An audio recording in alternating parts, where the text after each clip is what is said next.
Spin it down. I gotta fight through the crowd to get to you. There's a bunch of people in the tent here, and we are in the Hirth engine tent at AirVenture 2011, and we're speaking with Matt Dander, who is the honcho of this organization.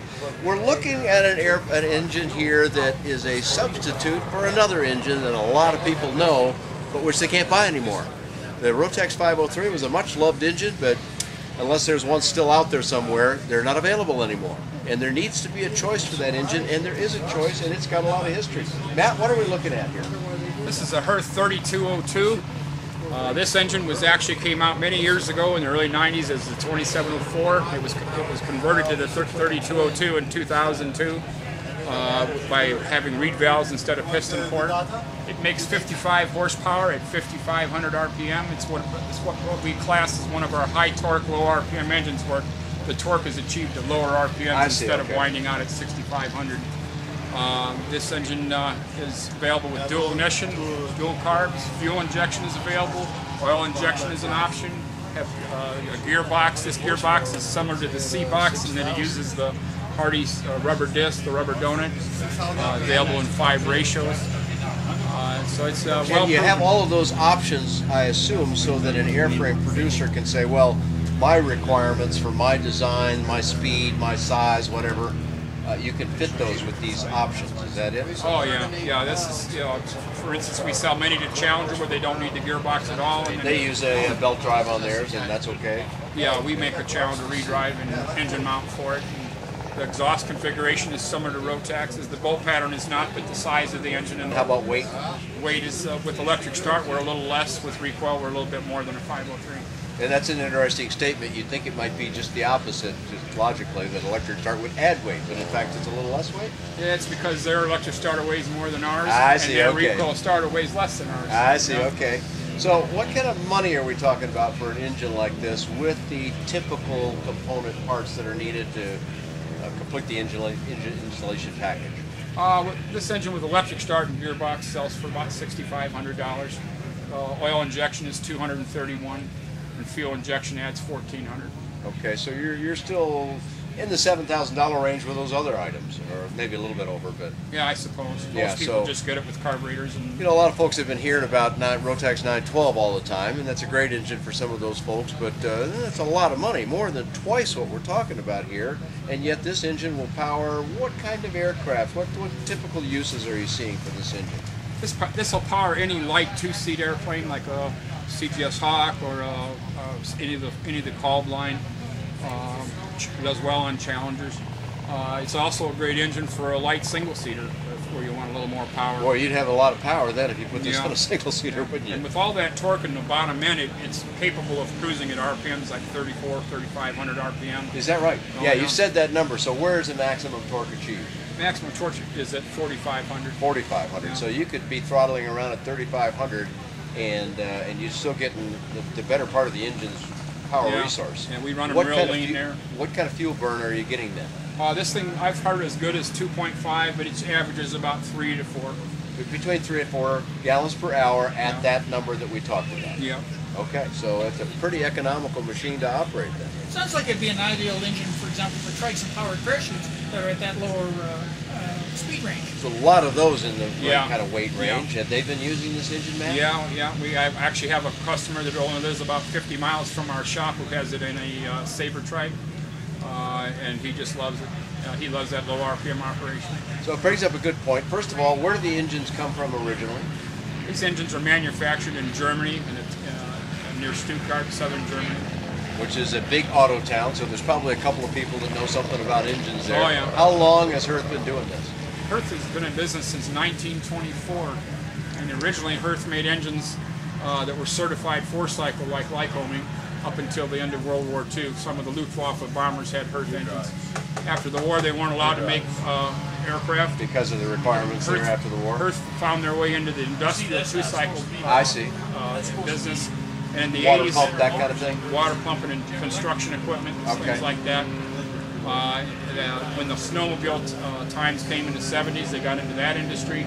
In the 80s, when the ultralights came along, they decided to combine their old aviation skills with what they learned in the 2-cycle world to build purpose-built aviation engines none of these engines are made for a snowmobile or a jet ski and then converted to aviation use. They're all designed from the ground up for aviation. They have flat torque curves for the flat load of a propeller. Very good fuel consumption, much better than 2 cycles we're used to. Seizure is something we hardly ever hear of. Our crankshaft's warranted for 3 years. That's how proud we are of it. So what is the overall time on the engine? This, if you buy the high torque low RPM version, it's a 1,200 hour overhaul. 1,200 hours. Yeah. Most people think of a two-stroke, they're thinking 300 hours or something. Yeah, we recommend a minor overhaul at 6 and a major overhaul at 12. Kind of the equivalent of a top overhaul. Yep. That's a familiar term for clean the aviators. carburetor and give her a good check out. Okay. Change a few bearings. And what kind of, at 1,200 hours when you got to do the full boat, what kind of money are we talking about for that overhaul? Roughly half the price of a new engine. Okay, so that would be about $3,500 or so? Exactly. Again, a dramatically lower number than we see in the 4-stroke world where it's way over 10,000. So a lot of saving there. 1,200 hours is a pretty long time, I think. Most people would have some good respect for that. And where does a customer have to go to do that? Did they send the engine back to you, or how does that work? Yeah, luckily they're all light enough. You can put them in a UPS box and ship them to us. Just pull the whole engine off and ship it back to you. So again, another advantage of a lightweight engine versus a big old heavy 4-stroke where you kind of have to bring the whole airplane to wherever it's going to be done. Yep. And now you don't have your airplane. You had to take time to do that. You got to take a little time to get the engine off, I guess. But and this is just one engine in really a fleet of engines that you have. Where do you start, Matt? Sure, looking around here, my goodness, I see little tiny ones and I see much bigger ones. Give us a basic overview of the range of what you've got here. This engine's also available in a higher RPM version called the 3203, 65 horse at 6,300. And right here, that's the same engine, but same engine with different port timing, different exhaust length. Okay. This is called our F23. This engine is remarkable. 50 horsepower, 6,000 RPM. This little thing? Yep, weighs 78 pounds, including electric starter and exhaust and redrive. And with the opposing cylinders here, I'm guessing you're buying some smoothness, but also you're fitting in a lot of engine cowls really well. Yeah, it's the opposed design. You're right, because the pistons counteract each other's inertia. Is very smooth. It's actually a tough install many times because most airframes are designed around an inline. But it works well on tractors, and we also use it on pushers. The prop is close enough that it draws air through the head. I see, okay. And it'll cool on a pusher as well. And again, dual ignition on this? Dual ignition, 250 watt and alternator. I'm seeing electric start? Yeah. Fuel injection and oil injection, again, are available as an option. How many people are preferring fuel injection versus carburation? As you go up closer to 80, 100 horsepower, there's more. On the smaller engines, it's pretty rare. Okay. And is there more challenges to the user? We know a lot about carburetors, or we think we do anyway. Is fuel injection easier, harder? Fuel injection is automatic altitude and temperature compensating, immune to carb ice. So it simplifies things, but it's the cost that's the problem. So it's a little bit more money. Yeah, I think that when they're into the higher dollar engines, that it's not so much of an obstacle. Okay, and what do we got over here, the single cylinder? This has become pretty much the standard in the ultralight world. Most of the major manufacturers that are offering legal 103 ultralights use this engine. It's called the Hirth F33. This is what we just saw in the Aerolite 103? That's right. This is their standard engine. It makes 28 horsepower at 6,000 RPM. It's the total weight, including exhaust, redrive, electric start, is 45 pounds. And I see both electric start and recoil start. That's right. When you can have both on the same engine. I mean, you're not. This is just a display model. It's still sold standard with just recoil, and if they order electric, we don't take it off. We just leave it on. It only weighs about a half a pound. Is that right? So you got it both ways. If there is something wrong with your battery, you can absolutely start it by hand. And what do we have here? This engine is a 2-cylinder inline liquid cooled. It's called. This is liquid cooled. Yeah. Okay. We make it in 2 versions. Again, a high torque, low RPM version, and a high performance version. It runs at higher RPMs. The 3502 makes 60 horse at 5,000 flat. That's your full RPM. Lots of torque in the bottom end. You could cruise 3,800, 3,500 RPM. Then the 3503, the high winder, I call it, it makes 70 horsepower at 6,500 RPM. This engine was developed from customer influence in Europe. In Europe, gasoline has been $5.50 a gallon for years. The customers told Hirth that if you build us a drop-in replacement for the 582 that burns substantially less fuel, that they'll buy that instead of rebuilding. And so what kind of fuel burn does this achieve?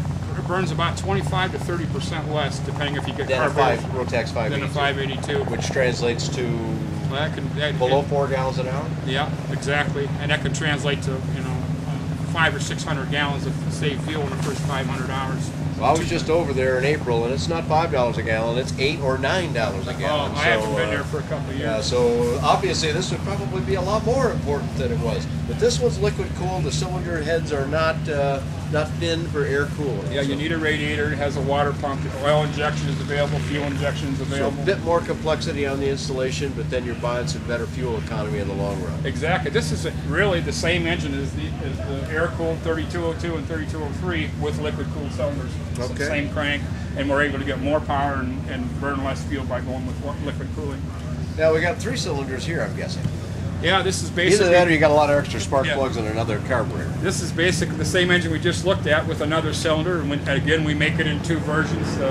The high torque version is 84 horse at 4950, that's full power, and then the high performance version is 100 horse at 6,000 RPM. This is the first one's called a 3702. The 100 horse is called a 3703.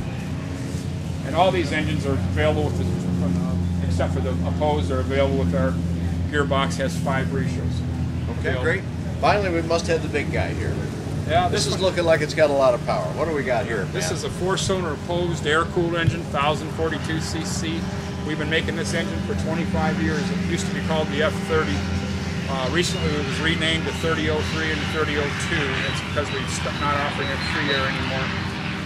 This engine, the high torque engine is available 80 horsepower at 5,500, and the high performance engine runs 100 horse at 6,200.